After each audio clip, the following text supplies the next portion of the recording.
Noba umoya uza ngaphambili nobuza ngemva kodwa nalo ukhona olungashukumiyo. Ndafika apha kudala ndisayazi kodwa xa ndiphakamisa amehlo ndilapha kule ndawo ndifamiliya nobuso bukaNomsa. Akazange aphume emngqumeni ngathini. Ayilwahlobo oluqhubekayo, ayilululo, ayilwahlobo elilwa necawa, ayilwahlobo olunjalo. Yiloo nto ndithi namhlanje ukholo olungashukumiyo. Incwadi yezityhilelo Bashumayeli ifana nencwadi kaDanyeli. Xa uyifunda incwadi kaDanyeli ufunde le ncwadi yezityhilelo ufumana into engathi sabufana xa uyifundayo kangoba ingakubhidisa. Zibizwa ezi ncwadi njengoba zi-apolaptis. Apolaptis ke ithetha ukuthi ukuboniswa izinto zesiphelo usekhona uhamba ngenyawo. Ubonisa umgwebo kodwa usekhona uyaphila kodwa umgwebo ubona. Sisibili esi sokubona kakuhle oba yintoni le nto kuthiwa ngumgwebo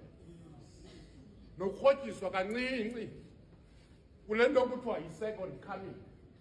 ukubuya kukaKristu okwesibini, ezohlalisa wonke umuntu lapha esitulweni, ezowuthi kuye phendula. Sirhotyiswa loo nto apha yokuba siseza kubekwa isitulo sempendulo sokuba uphendule. Sirhotyiswa loo nto kule ncwadi, ukholo olungashukumiyo madoda. Apho kule ndawo sikuyo mandibhale into zikababa sisepatimosi nto zakuthi sikwi-island, a-isolated island madoda, apho abantu bebesithi abathetha inyani ebandleni likaKristu, abayithetha namhlanje inyani kaKristu bayithethe nangomso, babe besezawuyithetha nakwilixa elingaphambili ebebethathwa khona nguNero noDomitian obavalele ePatmos. Apha bekuthathwa abantu abangongoma weqweqwe, abantu abathi mntu uThixo namhlanje zithi imeko zabambi umntu amjikela uThixo. Bonke abantu abanjalo uthi lo mphakathi uthe wabona uDomitian noNero ba abajika babantu kwaye le nto bayithethisweyo abayijikeli. Athatha omnye umbhali ndayethetha athi zezinto zethu zazibizo uba ziimartyrs, izinto ezazithi sezibekwa inecklace emqaleni kodwa ngoku ibekwa inecklace emqaleni sithi siyakudumisa Thixo, siyakuvuma inkosi, umhlaba wonke uqubutha kuwe. Sithi noba sibheke kufeni zibe zinto sithi ndiyakholwa kuThixo namandla onke, umdali wezulu nomhlaba. Aba bantu ke bathatha nguNero wababeka ePatmos. Phakathi komntu ke sithetha ngaye uJohn uMpostile, kuye lo sithetha ngaye kule ncwadi, othathiweyo uMpostile wayobekwa ePatmos. Kufuna ukuqonda uba Johane ingabe usayithetha nala nto uyithetha. Wena uJohane wathi ndivilizwe uba ungu-Alpha ungu-Omega, usisiqalo nesiphelo. Andijiki abantu abanjenge abangajikiyo bazalwane bam bathandwayo ilizwi likaThixo, banjenge abantu abangajikiyo madoda. Zikhona izinto ecaweni uthi no usecaweni ukholo lakho lubethe ungungajika kodwa namhlanje sihambisa umntu noba kumnyama noba kuphi ukholo lami libambile ukholo lungashukubili sihambisa umntu onjalo ukholo lungashukubili sithetha ngonomsa madoda umntu onjalo uthi kuthi umpostile futhi lo mntwana xa ebhala kule ndawo sithetha kuyo baphikisana babhala bathi apha kuthetha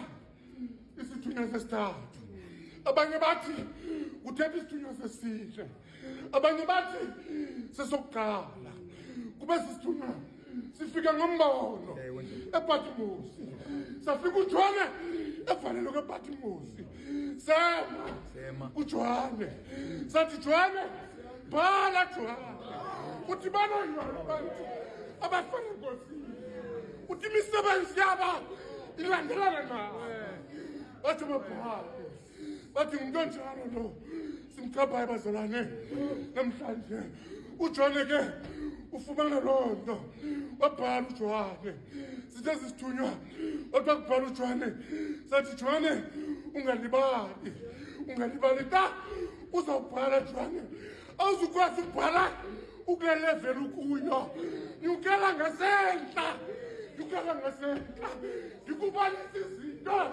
ezizabakho nezinto ebezikho unomsa kwenze loo nto kuye kodwa nyukela ngasentla ndikubonisa izinto bazalwane akafani nomsa kodwa nyukela ngasentla madoda ngoba unomsa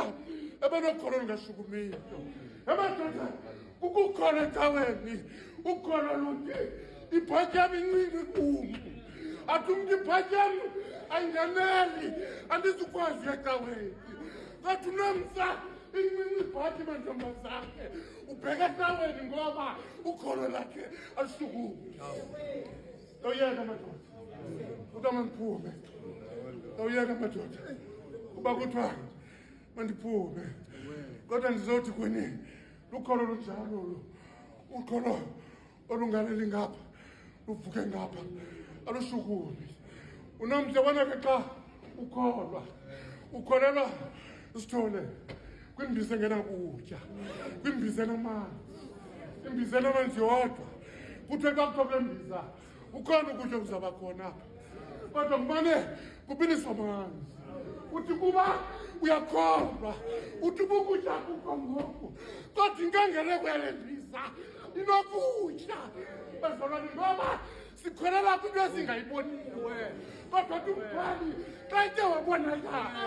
izobuya ifane nayo bazalwane into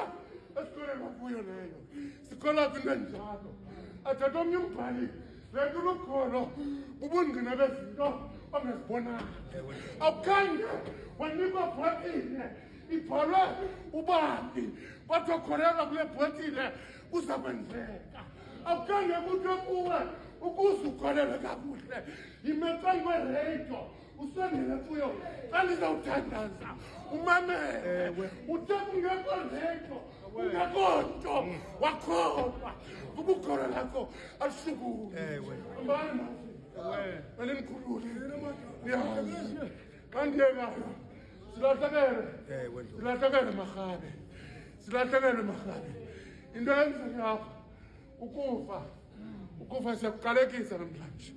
kodwa noba kunjalo sinento ethi ekugqibeleni xa siphithwa zonke izinto ithi kwale ncwadi kusaza kuncothula ukufa nako kubheke hadesi phambi koba sime kwisitulo sogweba uzawuqala uthixo ancothula ukufa awugqiba ukuncothula ukufa akuse edikeni lomlilo bazalwane sinethemba elinjalo xa ndiyeka ke tshabalala phaa ekhayeni ndizawuyeka phaa ekhayeni sinegusha thina siyalusa abantu baseKapa siyalusa thina phaa kwenzeka impazamo ndizawuyeka madoda silahlakele apha simkele apha simkelwa ngumntu apha kwenzeka impazamo kwathunywa amakhwenkwe mawangohlanganisa igusha bathi amakhwenkwe ningadluli ninangazo apha ezigusha nipheke nazeshedini apho kucheka khona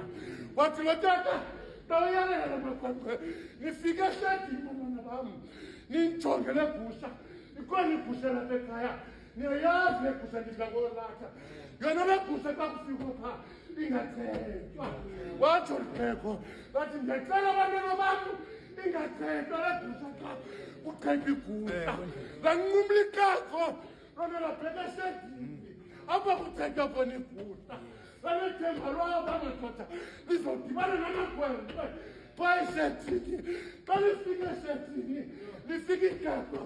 zicetyiwe iigusha zabo kucetywe kwacetywa nale gusha kaThemba ingachetywa wathi lo mfekelila wathi mkile igusha imke noboya bayo kwenzeke loo nto umkusasa nezinto zakhe akashiyanga nto mke nezinto zakhe ayi sayifumana phi igusha nje sayithola phi igusha aphinde siyithole phi igusha nje asinobe siyithole igusha besiqathenda sakuthixo sithi nkosi xa ucebayo sicela ungayicebi le gusha ungayicebi le gusha ungayicebi le gusha ngoba inoboya le gusha balapha ekhaya ungayicebi kodwa uthixo madoda uthabathile ngoba uthembe naphakathi amen